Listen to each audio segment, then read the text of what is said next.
So this first song, and I have a set list on a cookie sheet here. So the first song is called, it's actually off the first EP that I ever did. It's called Immigrants. And basically it's kind of a sum up of my family story. My parents are musicians. They came from the former Soviet Union over here to the US. Particularly my dad came to pursue jazz. And they ended up moving to Massachusetts and then moving to New York, where he spent his nights pretty much in bars, jazz clubs, kind of trying to make it in the scene. And he carried with him, you know, my mom, his wife, and my brother and I. We ended up growing up in Washington Heights, and so that was really the formation of who I am as a person. You know, super proud to be from New York, but that's kind of where the story begins. But this song is called Immigrants.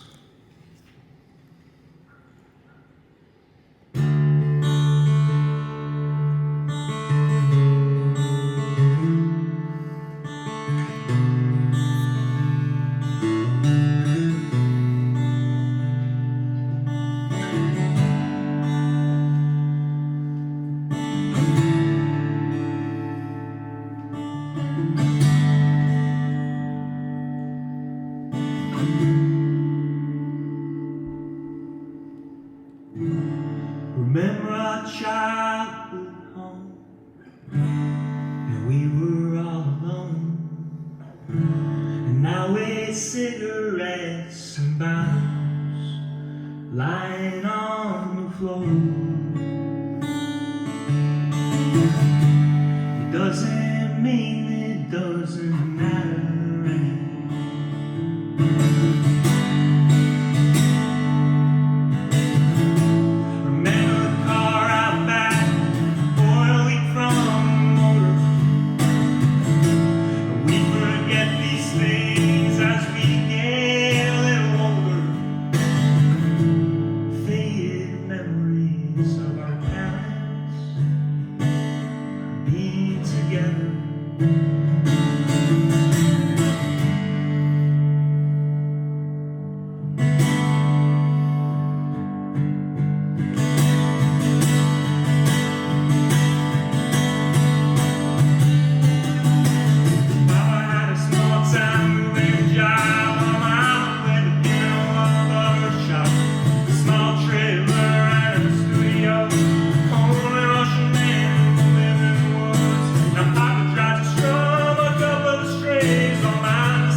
Brother started dealing with all of them Joes, while Mama got sick with all them pros. Papa started working a late night show, while my brother and I stayed home alone. And all those countless hours without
gives you a little context of kind of where we were at. And so, sort of while my parents were in jazz clubs and got the Kit Kats. Did everyone get Kit Kats? I mean, it's not the best snack, but it's there. So It's pretty good. Yeah. it's pretty good. I got Kit Kats. So,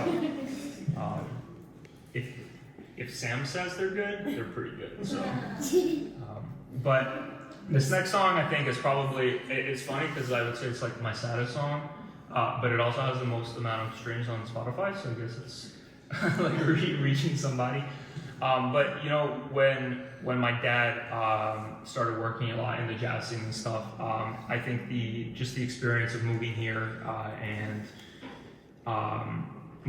and then of course being the language barrier, the kind of big stress that I had on my family, on my mom. He started drinking a lot, and with that problem, it sort of evolved. And when I was a teenager, I kind of saw more and more of it, and then when I had spent more time with him as an adult, I really saw that problem evolve. The amazing thing is, I think it's been 2 years since he's been sober, so it's been an incredible achievement. But I remember when I was trying to help him get better, I kind of wrote this song for him, and kind of when the problem started in New York and how it evolved, and it was kind of to him. And the strangest thing was I got to play it like to his face, and I think he kind of like blocked it out. And because he's a musician, he's like, yes, very good. Like, he's like the tonality is great, the chords are good. I'm like, cool, Dad, you know. But I think the chord progressions are great, so I'll play it for you guys. And it's called Gram by Gram, and it kind of came from the idea of like, in kind of parts of Eastern Europe, we say like a gram of vodka, and so that gram by gram, you kind of lead yourself into the ground. So it's called Gram by Gram.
two things, those two songs are kind of, my parents came over and my dad started suffering from this problem. And as a teenager, the first thing you kind of want to do is kind of your flight activates and you kind of want to run away. And that's kind of what brought me to DC was I went to university here, and my goal was like I wanted to get out. And before I came to university, I had this really memorable road trip with my brother where we drove up to Maine in this 1994 hatchback that could, barely go up like 30 miles an hour up a hill, had no headlights, and we were like, let's go to New Brunswick, and it made absolutely no sense. But in my mind, the song that I wrote became kind of my quintessential like road trip song, where you think of an open road, and you're kind of driving with the hood down. There was no hood, the windows didn't work. But you're driving and you're in a car and you're young, and so like I want you guys to think about, when you were on that trip with someone special or just by yourself, and you have like, the windows down and you're speeding, hopefully not in Virginia because that happened to me, it's not recommended.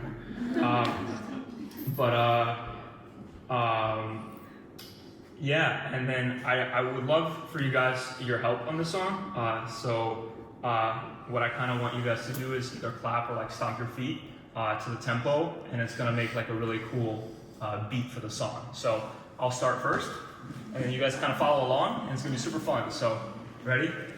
Everyone has their drinks. If you have your drink in your hand, use your foot. All right, ready? 1, 2, 3, 4.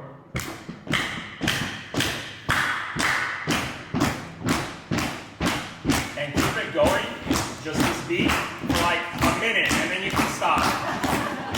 1, 2, 1, 2.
Hands down, like that was the first time I ever did that. So like, that was super. Thanks for keeping me along for that ride. That was super fun. So I'm sure. I mean, how many people here have moved? Like, have moved? Like, yeah. So when I was at university, I came back to my apartment and was surprised to see there was an eviction notice on my door. And long story short, someone didn't pay. I was not responsible, but it was definitely on the door. And I remember when I was at university, and I kind of shared a little bit about me getting out of DC and wanting to really be far away from some of the stories that I said originally, told you guys originally, and like trying to break free a little bit from that kind of the story of my parents and almost like that downfall a little bit. And I came here, and when I was living in DC, it was kind of, I was living a double life because I was in DC and I was trying to make friends, and but at the same time I had this like home situation, and I would take the bus to New York on weekends, you know, and every time I'd come back home I wouldn't know what to expect, and you know, it was kind of like this very unpredictable situation. And I remember when I came back one time, we had roommates living in the apartment at the time to kind of help subsidize the cost. And we kind of found like this notice on our door.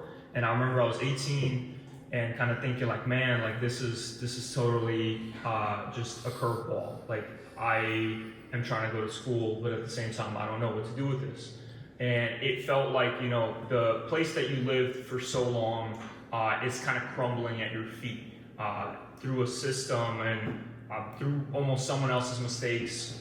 And it was, but to me, when I was writing this song, it was kind of saying goodbye to that home, but also realizing that I can also move on and try to create a new life for myself. And so for the people in the audience today, you know, think about a time when you were kind of in this transition phase where you were saying goodbye to an apartment that you really loved, or a home that was really special to you, and where you are today, because I think we've all been there. But through that transition, you know, you are who you are today. You achieved what you've achieved here today, and you kind of have the home that you have. And so for me, looking back at that notice, it was, while devastating at the time, allowed me to kind of look towards new horizons, which was really important to me. So I wrote the song, and if anyone can guess what it's called, yes, it's called Eviction Notice, because I was like, gonna be, this is also my longest song, and so I will probably try to cut it a little bit, because if I get carried away, it's like becomes like 7 minutes, and I can see people's like in the audience. I'm like, all right, man, I get it, it's hard, but it's called Eviction Notice, and I like kind of wrote it in this bluesy way, and so here we go.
the second part of that is like one of my favorites to sing because I like can shout a bit and still try to keep it in pitch. So I really enjoy that part.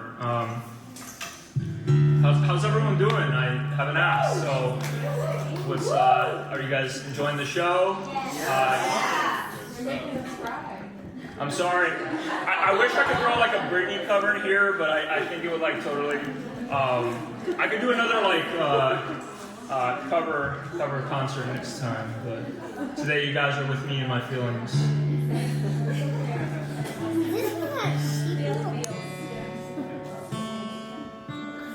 The funniest thing that I really like about these shows, and honestly, is like a lot of you have met me and I live in your building. So like half my building is here, which is great.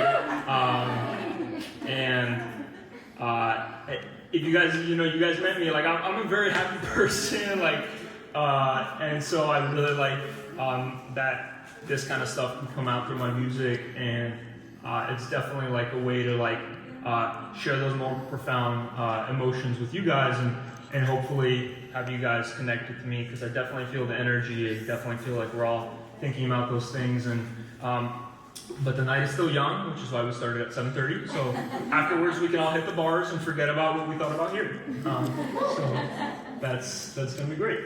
This next song is really fun for me to play, and it's not crazy sad. It's a little sad. But it's called Pleasant Things, and it's about my brother moving out to LA. So my brother has a background in like videography, film, and when he went to school, he was like, I'm gonna make a movie, and it's gonna like bust me out of here, and I'm gonna go to LA. And when he went to LA, he like, it was tough, like Trader Joe's was like, nah man, like we can't take you. So when that happened, I was kind of like, oof, something's going on over there.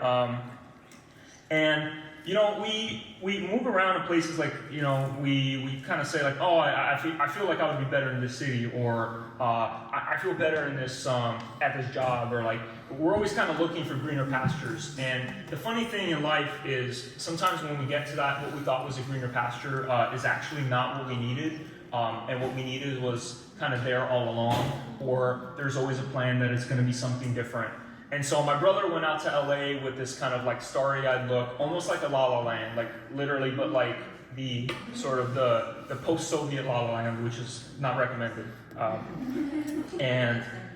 And there he really kind of had a hard time with the job, and I kind of saw him like, and I almost felt it like, that's not your place. Like you kind of see someone and they're trying to make it their place, and it's not, and it's hard for them to kind of accept that too.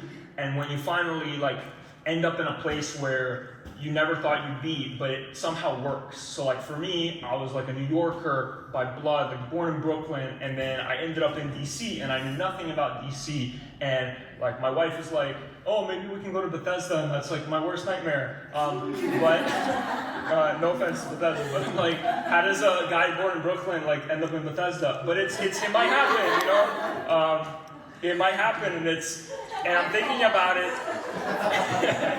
and I'm like, I guess it's the rent prices, like hence eviction notice. But it's funny to like just let that process just happen. Like if you're in a place and you're kind of like constantly like fighting with that place, or you're trying to make it work, and you know deep down it's not, it's kind of an interesting experience. And so I wrote this song about my brother, about him kind of in LA, almost like a pinball. And he finally lives in British Columbia, he lives in Vancouver, and it's like you got lakes and pines, and 7 months of rain, but you got lakes and pines. And when he finally kind of ended up where almost it felt like where he was supposed to be, things kind of fell into place. And so it's being in an unpleasant place and going into a pleasant place. And it's called Pleasant Things. So here we go.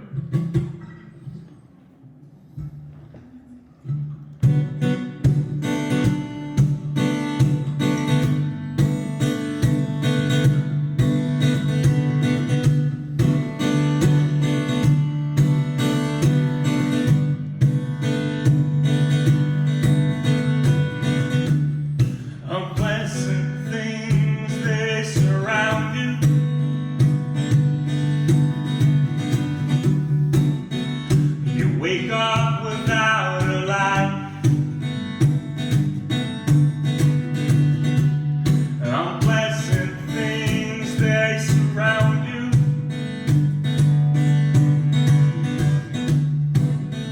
You just want to close your eyes, eyes, eyes. Move out west where you've never been before. Just driving around alcohol door to door. And nobody made friends in Hollywood before. Just like the names on the stars, you wanted a little bit more. And you see, and never, never, never, never gonna give you your wings. And never, never, never, never gonna let you feel. And never, never, never, never gonna let you live your life for what it is. To live your life for what it's for.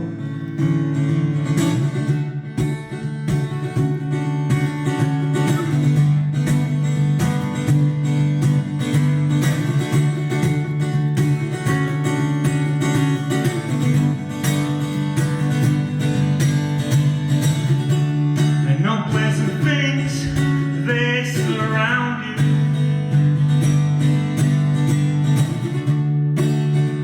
It's difficult to find a job. And you don't want to do things that are idle. When they're keeping you dry. And you see, and never, never, never, never gonna give you your wings. And never, never, never, never gonna let you feel. And never, never, never, never gonna let you live your life for what it is. To live your life for what it's for. And pleasant things, they surround you as soon as you left the state. 'Cause California, it's for dreamers. When you left, you felt more awake. You moved out west where you haven't been. Driving around in your Ford Mustang. Didn't you know nobody made friends in Hollywood? Dead. And you see, and never, never, never, never gonna give you your wings. And never, never, never, never gonna let you feel. And never, never, never, never gonna let you live your life for what it is. To live your life for what it's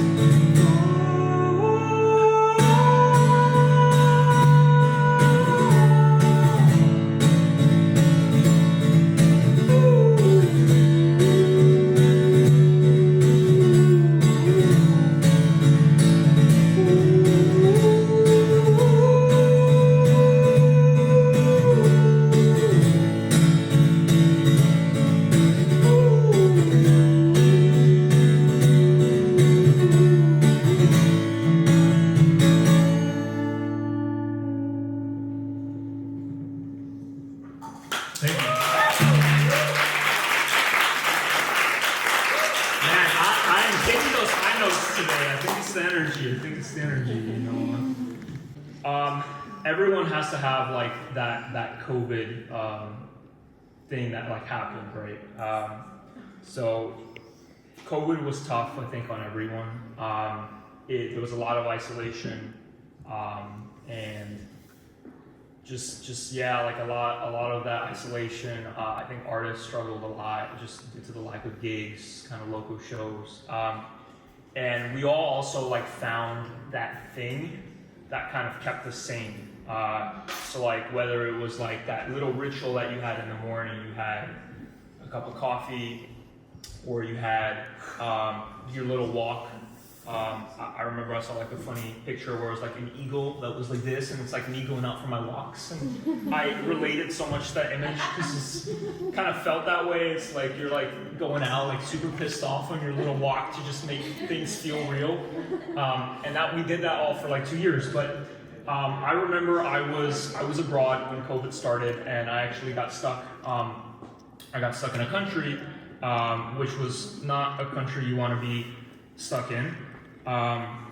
And basically all the borders are closed, and there were flights kind of sporadically going out. They had like a US charter flight. So I was trying to leave, and it was like really stressful. And I was kind of stuck in this apartment, and around me were all these great buildings. And this particular city has like a lot of precipitation. The sun sets really early. It was like March, right? So like the sun would set at like 3:30 or 4, and it would just be really dark, and I'm stuck in this apartment, and there's COVID, and I can't leave. So I remember I was started to think about like we all had those little rituals and those one things that kind of brought us a little bit of peace during those kind of really uncertain times, and we still live in uncertain times, but we're slowly kind of finding those things.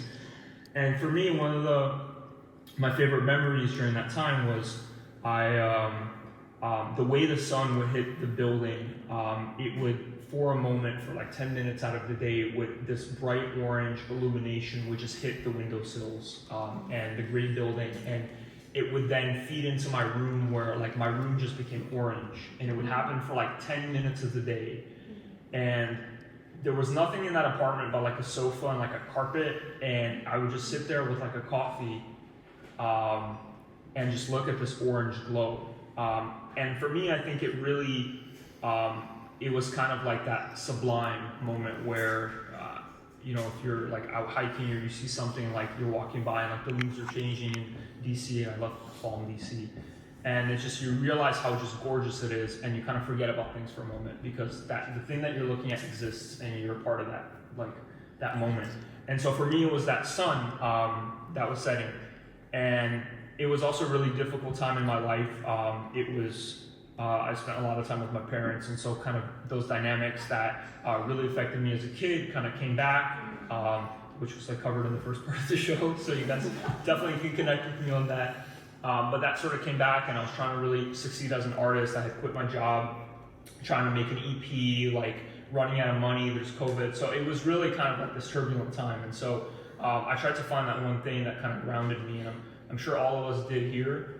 So definitely this song is kind of in honor of that grounding, and hopefully you guys still have it. And again, thanks for being here for this moment. So it's called, and I love the title, and actually Rick recorded a video for me, which is on YouTube. So if you guys want to see the song as a music video, Rick was sitting here, did an amazing job, and please check him out. Talk to him afterwards. And the song title is called "At Least the Sun Rises Here." And it's also very technically challenging, so my fingers are gonna hurt. So if I make a mistake, just bear with me.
One of the things I always wanted to do is I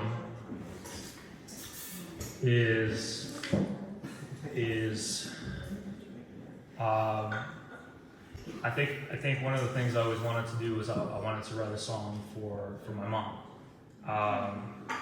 and when my parents came over from the Soviet Union, and my dad tried to like make it in jazz clubs. My mom's kind of mental health started deteriorating pretty quickly. And when my parents got divorced, when I was around I think 10 years old, my mom got diagnosed with schizophrenia, and she ended up raising us without my dad. So there was like a 8-year period where I didn't see my dad, kind of had my teenage years without him, and then I saw him for the first time when I was 20. And we're really close now, so it's kind of amazing how that relationship has evolved over everything. But my mom raised us, and with that disease, it can be really, really, really difficult. And certainly now I still have a hard time connecting with my mom. There's only so much you can kind of talk to her about, and so much that her brain kind of processes in that moment. And I always had a really hard time trying to put into words. Like I write a lot of songs about family and about growing up, and but I never could really put into words and really say on stage how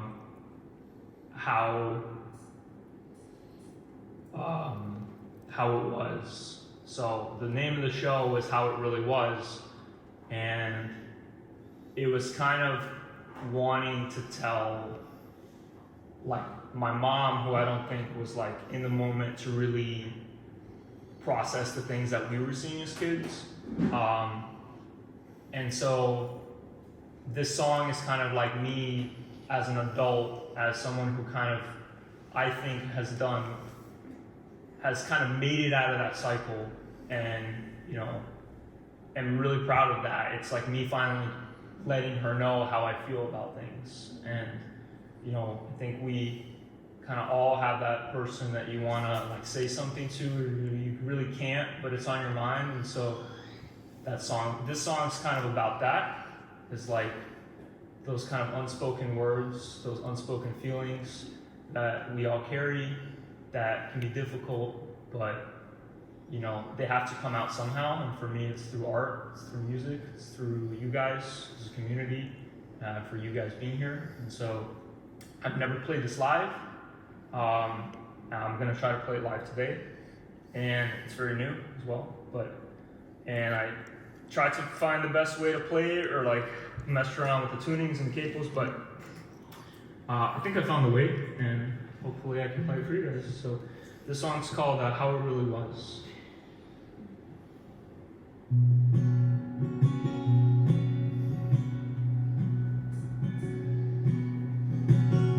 How's the sound? Is it good?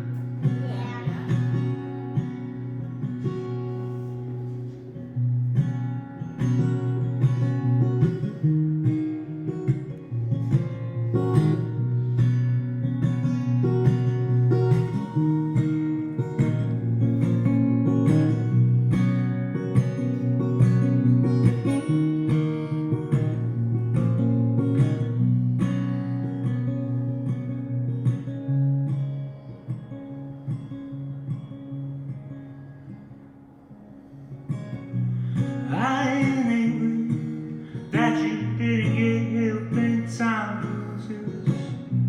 I was distracted by those men you brought as dads for weeks on the front lines of my graduation. So let me know they fit right into the family jewel.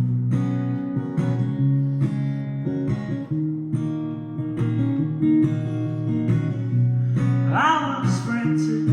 I cannot see the image of you praying in your bedroom. Over candles, hoping God can cure your mind over your child you left behind. Well, that's how it felt. I had to fend for myself.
play the keys.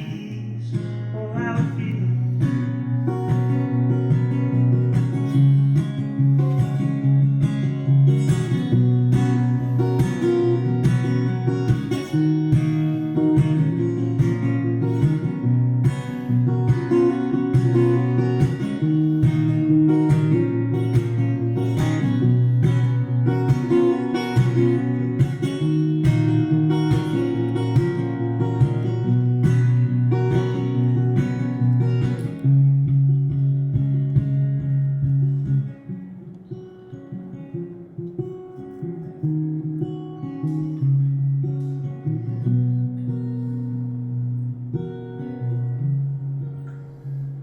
I know I miss you, and even though we talk, I wish you'd know how much I'd say to you.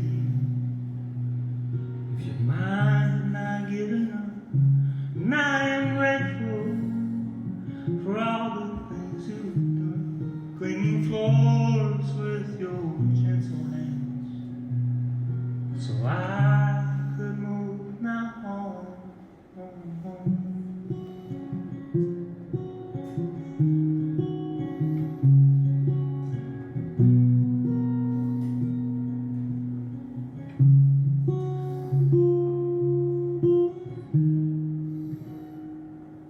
Thank you.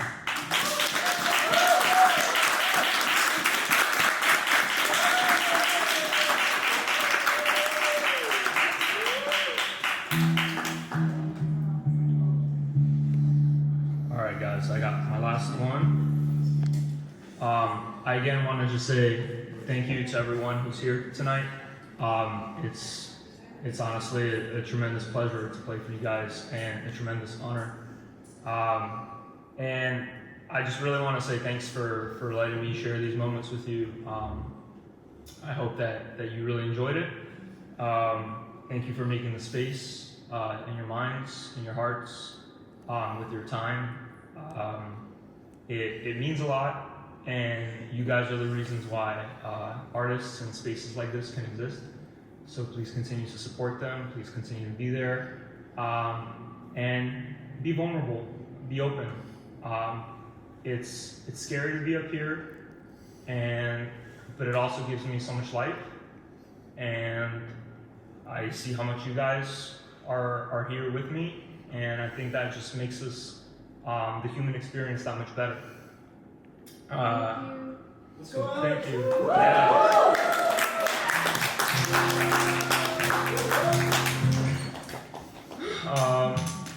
So this song, I'm not gonna lie, I wrote it yesterday because I needed a good closer. I couldn't close with what I just played. That just would have brought everything down crashing, and I was like, I need a good closer. Because really the purpose of these kind of songs is it's a timeline of my evolution as an artist, as a person, us as humans, and the experience that we go through. And we go through so much. We're constantly barraged with like outside situations along with our personal lives, but we make it. We're here, and we're in the present, and we're exactly where we need to be. And looking back where I was and where I am, it's almost unfathomable. I mean, I live in a nice apartment, like it's a studio, but it's an apartment. Back house. You guys know what it is, you know, like. I mean, it's near the red line, and there's a Target, so there's not much I can ask for. You know, I'm married to my beautiful wife, Gabby, and I have no idea how that happened, but it just did. And she's been incredibly supportive of everything, and hopefully we get a bigger apartment so I can be moody in one room and not the whole studio. Because it's really hard to, like, if I'm writing stuff and and it's hard. I'm like writing stuff, and I'm like, you know, like on the verge of tears, and she's like with her friends like from Brazil, like, oh, like the vibes just don't match up, and then if she's like working from home, she's like, I feel really bad, and I never hear like she doesn't complain about it, but I know it's bad. Like if I'm on a call and she has to be on a call because I have a setup, she's like in the bathroom on this call, and I'm like, I'm so sorry, please forgive me. And I open up, and like she's on a cardboard box, like kind of typing. That's why I want to go to the bed. So, but like reflecting, you know, I get to spend time with you guys, and I get to play, and you know, I have my wife, and I have this little place that we call home, and like that from where I was growing up as a teenager, as a kid, it's just extraordinary for me to imagine. And so, and when I was writing the song, I was kind of like, you know, how do I make this not just about me? And it's, for me, it was like, you know, the whole purpose of the show was like the transformation of us as humans, and the things that we go to for us to end up where we are now. And so for this song, which I'm probably totally gonna mess up, because when I was practicing and before you guys came, I kept forgetting lyrics. So if I mumble, just placing your own ideas in there, I guess. It's like fill in the blanks. But the song is called Now I Roam. And Rome as not the city, but the adjective, I guess? No, verb. It's a verb. So it's like an empty field. And when I was writing it, I imagined like this empty golden field, almost like wheat, and you're kind of in this field and you're walking, and all that you have ahead of you is the horizon. And so looking at all the difficulties that I've had here in my show, it's looking at the horizon and looking at what's next, and being hopeful about that, and being positive, and just imagining the best. And so it's almost like a song of reflection. And so while I play it, I guys really want you to like feel this energy of like the horizon is good, and there's so much ahead of you, and there's so much field, and you can go anywhere. And so that's why I wrote the song called Now I Roam, and hopefully I remember it. I should probably pull out my phone right with the lyrics, but I'll try my best.